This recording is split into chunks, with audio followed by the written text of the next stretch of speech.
பிரச்சனைகள் மேற்கொள்ள முடியாது. அதான் கர்த்தர் சொன்னார், கவலையை மேற்கொள்ள ஒரே வழி என்னன்னா, நீ முதல்ல தேவனுடைய ராஜ்யத்தை தேடு, அவருடைய நீதியை தேடு. அதை தேடிட்டு அதை யோசிச்சுட்டு இருந்தேன்னா உனக்கு இந்த பூமியில எல்லா ஆசீர்வாதங்களும் கூட கொடுக்கப்படும். தேவ பிள்ளைகளுக்கு பூமியிலிருந்து இல்ல நன்மைகள் வருது, பரமண்டலங்களில் இருந்து வருகிறது, பரத்திலிருந்து இறங்கி வருகிறது பைபிள் சொல்றது இல்லையா? நன்மையான எந்த ஒரு ஈவும், பூரணமான எந்த ஒரு வரமும். ஆமா, இயேசு சொன்னார், ஒரு மனுஷனுக்கு பரத்திலிருந்து ஒரு காரியம் அருளப்படலைன்னா அவனால் எதுவும் செய்ய முடியாது. ஆமேன் சொல்லுங்க. அப்போ நாம இந்த உலகத்திற்குரியவர்கள் அல்ல. பவுல் சொல்லும்போது சொல்லுகிறார், நம்முடைய குடியிருப்பு எங்க இருக்குன்னா பரலோகத்தில் இருக்கிறது. அங்கிருந்து வரப்போகிற இரட்சகர் எனக்காக முள்முடியேற்றவர். அதான் பாடணும் பாருங்க, எனக்காய் காயப்பட்டவர், என் சொந்தம் அவர் இல்ல, நான் அவர் சொந்தம், அவர் என் சொந்தம், என்னை சேர்க்க அவர் வருவார். நான் அடிக்கடி நினைச்சு பார்ப்பேன், இந்த உலகத்துல இருக்கிற உறவுகள் எல்லாம் ஆண்டவர் கொடுத்த ஈவ், அவ்வளவுதான். ஆனா இது நிரந்தரமே கிடையாது. ஒரே ஒரு நிரந்தர உறவுன்னா இயேசு மட்டும்தான். கணவன், மனைவி, பிள்ளைகள், பெற்றோர், தாய், தகப்பன், தாத்தா, பாட்டி, இதெல்லாம் ஆண்டவர் நமக்கு இந்த பூமியில வாழும்போது கொடுத்திருக்கிற உறவுகள். கர்த்தருக்கு நன்றி சொல்லுவோம். ஆனால் இவங்க எல்லாம் எது வரைக்கும் வர முடியும்? எது வரைக்கும் வர முடியும்? நம்ம படுற பிரச்சனையை கூட அவங்களால என்ன பண்ண முடியல, தாங்க முடியல. எல்லாவற்றுக்கும் எல்லாமானவர் இயேசு. இதை யோசிச்சு பாருங்க. இயேசுக்கு மேல அன்பு வரட்டும். வாலிப தம்பிமார் கேட்குறீங்கன்னா, இந்த வாலிப பிராயத்தில் உங்க சிருஷ்டிகரை நினையுங்கள். அவர் தான் எல்லாம். உலக ஆசை, உலக வேஷம், இன்னொன்னு அஃபெக்ஷன்ஸ், கவர்ச்சிகள், இவையெல்லாம் ஒரு காணல் நீர் மாதிரி கடந்து போயிடும். ஜீசஸ் மட்டும்தான் நம்ம வாழ்க்கையில எப்போதுமே நிரந்தரமான சொத்து, சொந்தம், உறவு, எல்லாமே. தாய்க்கு தாயாக, தகப்பனுக்கு தகப்பனாக, உறவு முறையாக, நல்ல சகோதரனாக, உற்ற நண்பனாக, எல்லாவற்றுக்கும் எல்லாமாக உங்களுக்கு ஜீசஸ் இருக்கிறார். அவரை விட, அவரை தாண்டி நம்மளை அன்பு வைக்க யாருமே கிடையாது. அல்லேலூயா சொல்லுங்க. ஹல்லேலூயா. பரம எருசலேமே, பரலோகம் விட்டிறங்குதே, அலங்கார மணவாட்டியா அழகாக. ஆமே, அல்லேலூயா. ஆண்டவர் உவமை சொல்லும்போது நிறைய இடத்துல சொல்லுவார், கல்யாண விருந்து மணவாளனுக்காக ஆயத்தமாக்கப்பட்டிருக்கிற. இதெல்லாம் எதுனா யூதர்களுக்கு தெரியும். இதெல்லாம் பரலோக ராஜ்யத்தை குறிக்கிற சொற்கள் இல்ல. அந்த பரமண்டலங்களில் பரலோகத்திலிருந்து இறங்கி வருகிற அந்த நாம நிரந்தரமா இருக்க போகிற அந்த தேசத்தை குறித்து பைபிள் சொல்லுது. அது வெளிப்படுத்தல் 21:2 சொல்லுது, யோவானாகிய நான் புதிய எருசலேமாகிய புதிய நகரத்தை தேவனிடத்திலிருந்து பரலோகத்தை விட்டு இறங்கி வர கண்டேன். அது தன் புருஷனுக்காக அலங்கரிக்கப்பட்ட மணவாட்டியை போல ஆயத்தமாக்கப்பட்டிருக்கிறது. இப்போ ஒரு கேள்வி கேட்கிறேன், எத்தனை பேருக்கு இந்த நிச்சயம் இருக்கு? நான் நிச்சயமா பிரதர் பரலோகத்துக்கு ஆண்டவரோடு இருப்பேன் அப்படின்னு சொல்றவங்க மட்டும் இருந்தா நல்ல சத்தமா ஒரு அல்லேலூயா சொல்லுங்க.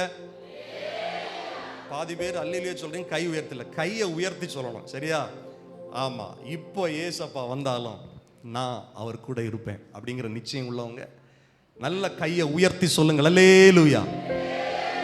ஆமென். கர்த்தர் பெரியவர். இணைந்து பாடலாமா? பரம எருசலேம், அங்கு கண்ணீர் இல்லை, அங்கு துக்கம் இல்லை, மேலான எருசலேம், சுயாதீன எருசலேம்.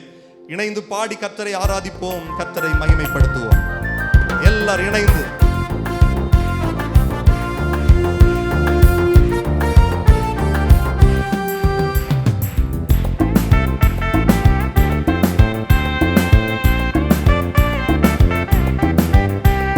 எல்லாரும் ஓசையுள்ள கைத்தாளங்களோடு, பின்னால இருக்கிறவங்க, வெளியில இருக்கிறவங்க எல்லாம் கையை தட்டி பாடணும்.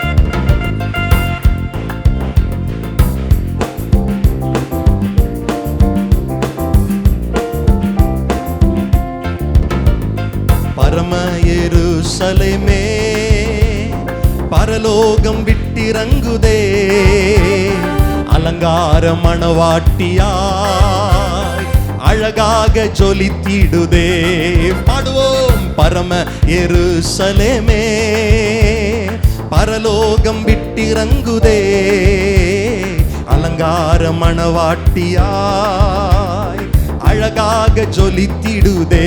எல்லாரும் சத்தமாய் ஆமென் அல்லேலூயா, ஆமென் அல்லேலூயா, ஆமென் அல்லேலூயா பாடுவோம். ஓ ஜீசஸ் ஆமென் அல்லேலூயா, ஆமென் அல்லேலூயா, ஆமென் அல்லேலூயா, ஆமென் அல்லேலூயா. எருசலேமே கோழி தன் குஞ்சுகளை ஏற்றணைக்கும் ஏக்கத்தின் குரல் கேட்டேன். தாய்ப்பறவை துடித்திடும் பாசம் கண்டேன். தாபரமாய் சிறகினில் தஞ்சமானே கனிவான எருசலேமே, கனிவான எருசலேமே பரலோகம் விட்டிறங்குதே அலங்கா. அதை நினைச்சு பாடுங்க, அந்த அழகிய தேசத்தை, நாம் வாழ போகிற தேசத்தை. ஆமென் பரம எருசலேமே பரலோகம் விட்டிறங்குதே அலங்கார மணவாட்டியார். ஓ அழகாக ஜீவதேவன் நகரினில் குடி புகுந்தே சீயோன் மலை சீருக்கு சொந்தமானே. நீதி தேவன் நீளடி சிரம் புதைத்தே நீதிமான்கள் ஆவியில் மருவி நின்றே. மேலான எருசலேமே, மேலான எருசலேமே பரலோகம் விட்டிறங்குதே அலங்காரம். எல்லாரும் சத்தமாய் சத்தமாய் நாம் வாழப்போகிற தேசம். ஆமென் பரம எருசலேமே பரலோகம் விட்டிறங்குதே அலங்காரம். ஓ நல்ல கைய தட்டி பாடுவோம். சர்வ சங்க சபையினின் அங்கமானே சர்வலோக நடுவில் அருகில் நின்றே. பரிந்துரைக்கும் இரத்தத்தில் மூழ்கி நின்றே. பரிவாரமாய் தூதர்கள் ஆடி நின்றார். ஆகா என் எருசலேமே, ஆகா என் எருசலேமே பாடுவோம் பரலோகம். ஓ மகிமை மகிமை அலங்கார அழகாக எங்கள் தெய்வமே பரம எருசலேமே எங்களுக்காக ஆயத்தமாக்கப்பட்டிருக்கிற, ஆயத்தமாக்கப்பட்டு கொண்டிருக்கிற ஒரு நிறைவான வாசஸ்தலமே. எல்லாரும் சொல்லுவோம் பரம எருசலேமே பரலோகம். அலங்கார மணவாட்டியாய் அழகாக ஜொலித்திடுதே.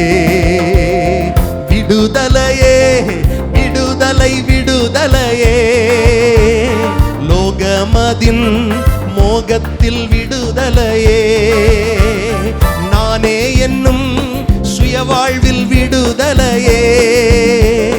நாதர் எனில் வாழ்வதால் விடுதலையே. சுயாதீன எருசலேமே, சுயாதீன எருசலேமே பரலோகம் விட்டிறங்குதே.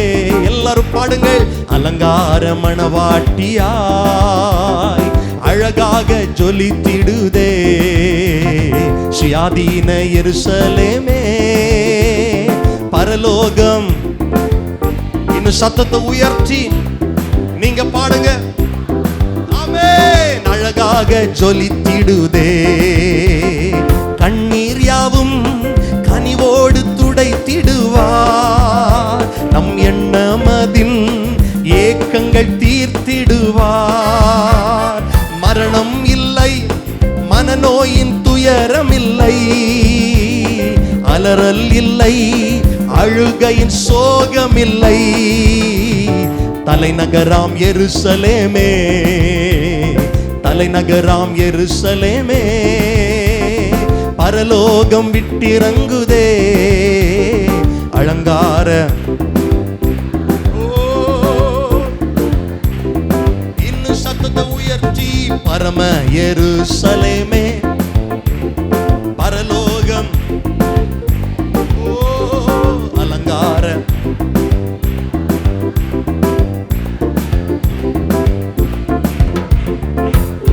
அல்லேலூயா, ஆமென். ஒரு புருஷனுக்காக ஆயத்தமாக்கப்பட்டிருக்கிற, நியமிக்கப்பட்டிருக்கிற ஒரு மணவாட்டியுடைய எண்ணம் எப்படி இருக்கும் தெரியுமா?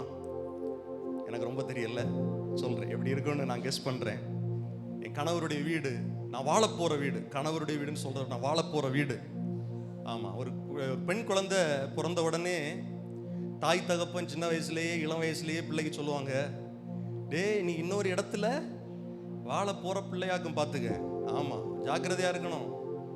ஆமா, அப்போ நமக்கெல்லாம் ஒரு எண்ணம் இருக்கணும், பூமியையே கட்டி பிடிச்சிட்டு உலகத்தையே கட்டி பிடிச்சிட்டு அழ இல்லை நம்மளை கர்த்தர் அழைச்சது. நாம வாழ போகிற ஒரு இடம் இருக்கு. அல்லேலூயா. அப்போ அதை குறித்த கனவு வேணும் உங்களுக்கு, அதை குறித்த எண்ணம் வேணும். ஆமா, இந்த இதுல எந்த ஏமாற்றமும் கிடையாது. சிலர்லாம் பார்த்தீங்கன்னா அப்படி இருக்கும் இப்படி இருக்கும் சொல்லிட்டு ஏமாத்திடுவாங்க. ஏமாற்றமே கிடையாது. நம்ம வாழ போகிற அந்த பரமண்டலம், அந்த வானத்திலிருந்து பரலோகத்திலிருந்து இறங்கி வருந்த அந்த கூடு, அதை பத்தி வெளிப்படுத்தல் 21 அழகா சொல்லுது, வாசிச்சு பாருங்க. அந்த அந்த அந்த ஞாபகத்தோடு, அந்த எண்ணத்தோடு நம்ம இந்த பூமியில வாழும்போது, அதை எதிர்பார்த்து வாழும்போது, இந்த பூமியில ஒரு நல்ல வீடு இல்லை அப்படின்னா கவலையே இருக்காது. ஏன்னா எனக்காக ஒரு வீடு, ஒரு வாசஸ்தலம் ஆயத்தமாக்கப்பட்டு கொண்டிருக்கிறது. அதுல என்னெல்லாம் இருக்கும் அதை நினைச்சா, இங்க பூமியில நிறைய பேர் இன்னைக்கு பொண்ணை கட்டிட்டு இருக்கிறாங்க. தங்கத்தை சேர்க்கணும், பொண்ணை சேர்க்கணும். பைபிள் சொல்லுது, அங்க தங்கத்தை பொண்ணை நம்ம மிதிச்சு நடப்போமா? எப்படிங்க? ஹலோ, அங்கெல்லாம் தங்கத்துக்கு மதிப்பே கிடையாது. இன்னைக்கு ஒரு பவுன் தங்கம் வாங்குறதுக்கு பணம் இல்லைன்னு நினைக்காதீங்க. ஒரு நாள் வருது, இங்க இல்லாததை காலில் போட்டு மிதிச்சு நடக்க